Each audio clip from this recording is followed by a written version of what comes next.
Cordial saludo, mi nombre es Juan Camilo González y en este video voy a analizar cómo funciona la responsabilidad internacional de los estados mediante un caso real, un caso que marcó un antes y un después en las relaciones diplomáticas en Sudamérica y también marcó un antes y un después en cuanto a las tensiones entre países. Y me estoy refiriendo concretamente a la Operación Fénix, también conocida como el bombardeo de Angostura. Y también voy a analizar cómo es que los entes estatales, por ejemplo, el presidente, en este caso el ministro de Defensa, y los generales de las Fuerzas Armadas tienen responsabilidad y comprometen al Estado colombiano, en este caso, frente a la comunidad internacional y frente al país que recibió la vulneración de sus derechos internacionales, en este caso la República de Ecuador. Pero para empezar, tengo que dar primero un contexto sobre cómo aconteció esta operación. Y es que esta se llevó a cabo el 1 de marzo de 2008 bajo órdenes del entonces presidente Álvaro Uribe y el ministro de Defensa Juan Manuel Santos, quienes ordenaron ejecutar la Operación Fénix, que fue en aquel entonces una operación sin precedentes, ya que contó con la participación de aviones de la Fuerza Aérea Colombiana. Y tuvo como objetivo bombardear un campamento de las FARC en la zona fronteriza con Ecuador, en la zona de Angostura. Aquí el problema jurídico está en que el campamento, como dije hace un momento, se encontraba en territorio ecuatoriano.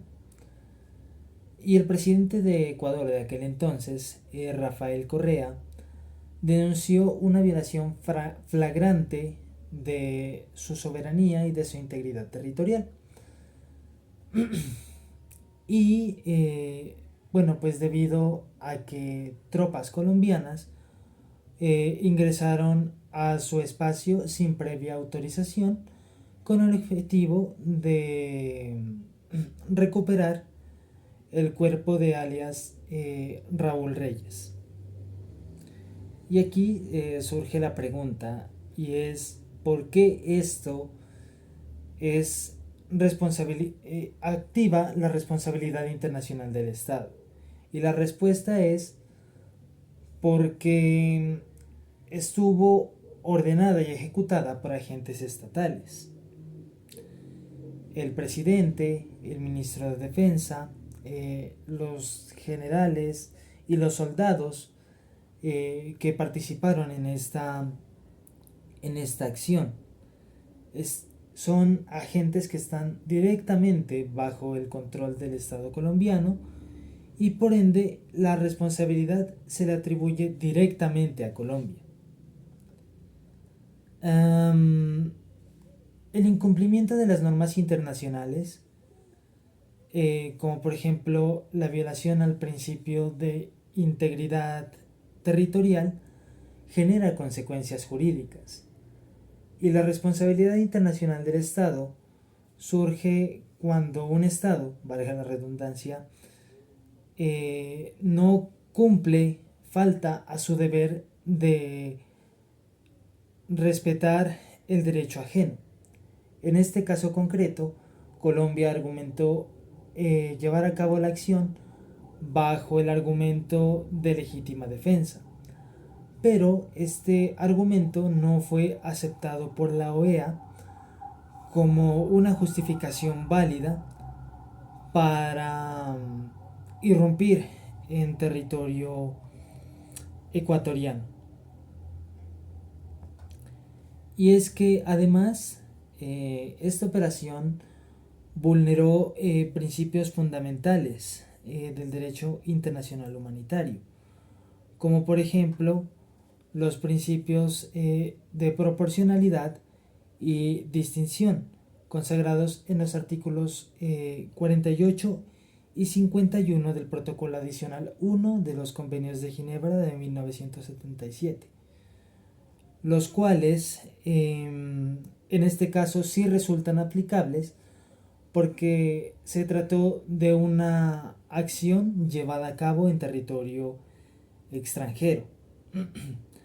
El principio de proporcionalidad prohíbe ataques que causen daños que sean excesivos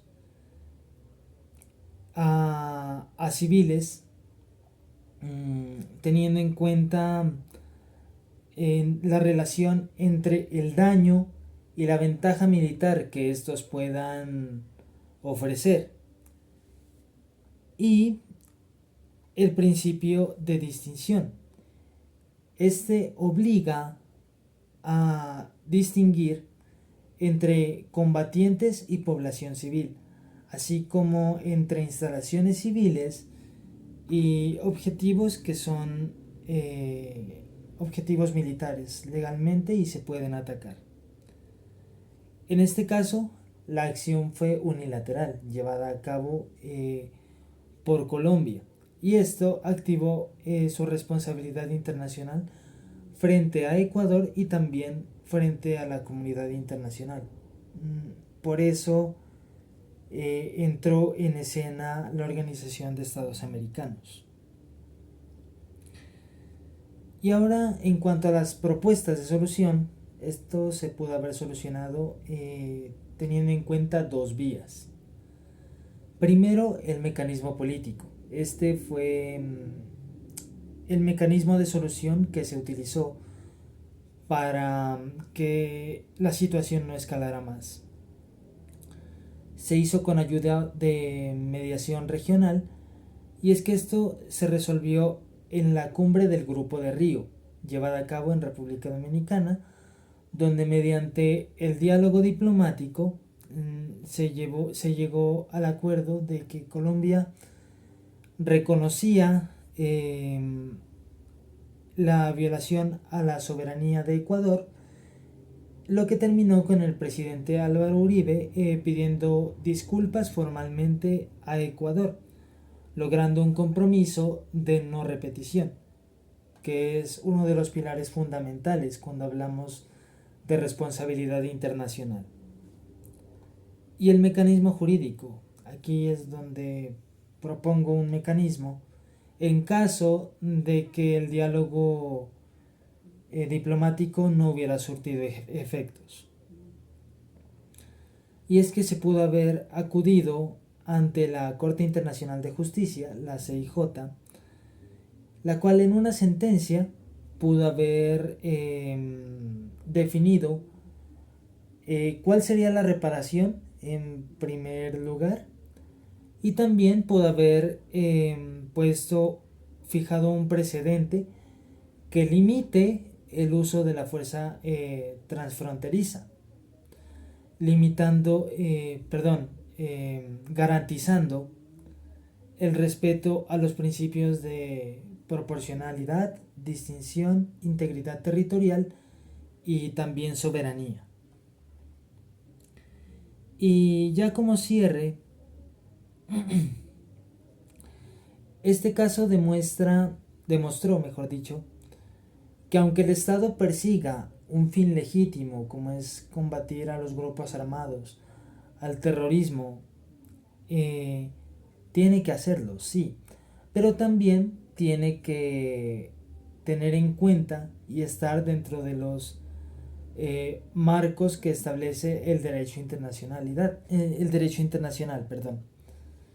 Y es que la responsabilidad internacional es el único freno, el único mecanismo que frena la arbitrariedad que a veces hay en las relaciones entre países. Sin más que decir, esto ha sido todo por mi parte. Muchas gracias.